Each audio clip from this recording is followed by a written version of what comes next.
All right, so here we got Brad's amps. We got Dr. Z and Bruno. Yes, ma'am. Most everything that we use at night is Dr. Z. It's kind of the heart of everything. We got on Tony Bruno's amps a couple of years ago. Great sounding amps. They really complement the Dr. Z's really well. We use them for different things. I use 4 amps on him at night. Typically switch between amps as opposed to switching pedals. For overdrive sounds, usually I'll just switch to a dirtier amp. So I've got 4 different degrees of gain, if you will, in the 4 different amps. So, but I can use theoretically I could use up to 6 at one time if I wanted, but not that we would overkill or anything. But were these made kind of quickly for him as well after the flood? Yes. You lost a lot of Dr. Z's. I lost 24 in the water. Yeah, it was pretty crazy.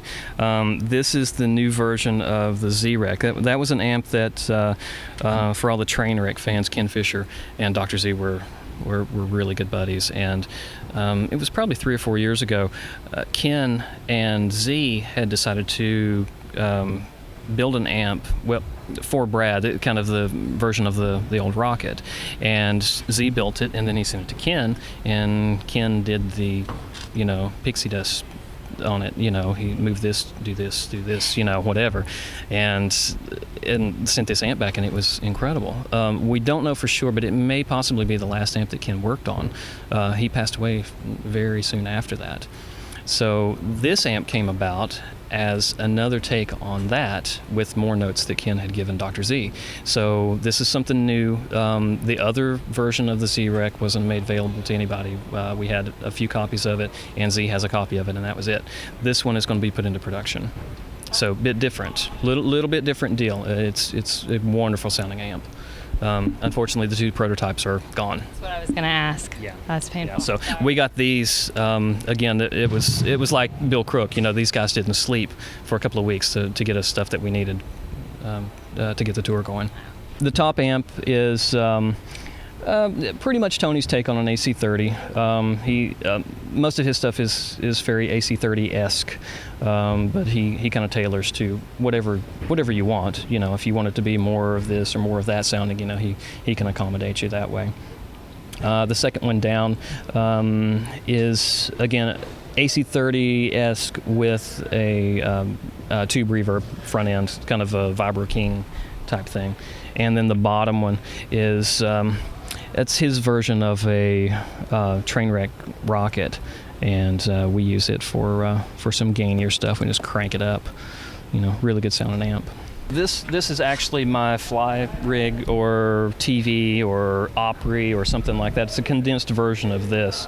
I can still run 4 amps off of it, but there's not a tremendous amount of stuff in here. Just the basics.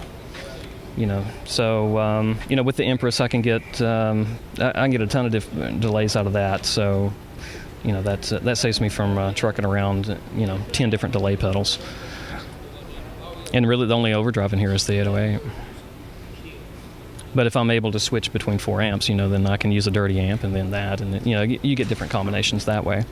But I set this up at our shows more as a spare to the main rack. Let's see here. There's not as many pedals as it looks. A little deceiving. I see Paisley Proto over there. Yeah, Brian Wampler made that for us. He was just wanting to do an overdrive pedal for Brad, and just kind of said, how about this, and this? And he goes, okay. And then he comes back with this pink pedal, and it sounds really good. To a point where Brad didn't even tell him anything to change. He was like, yeah, like that. But he gave us something else to try too, and I haven't been able to get Brad off of this one long enough to try it out. So,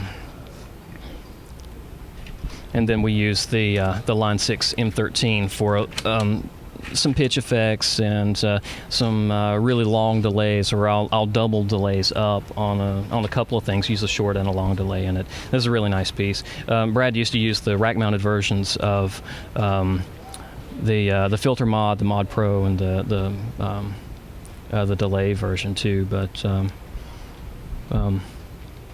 they didn't fare so well after May 2nd. So you've got those, and then everything switches through the effects gizmos. And I do my amp switching through here as well. So I can run all of my amps here, and then all of the effects are in their own loops. And you're using the Furman power conditioner? Everything goes through this power conditioner, but the APC version on the bottom has a battery backup. And that came about after one night we had bad power, and you could hear his amps lose gain and then be really overdriven.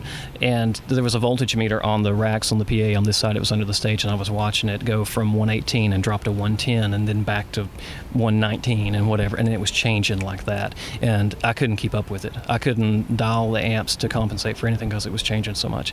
So with that, it gives me a consistent power no matter what. So the battery backup will make up for it if it's lacking.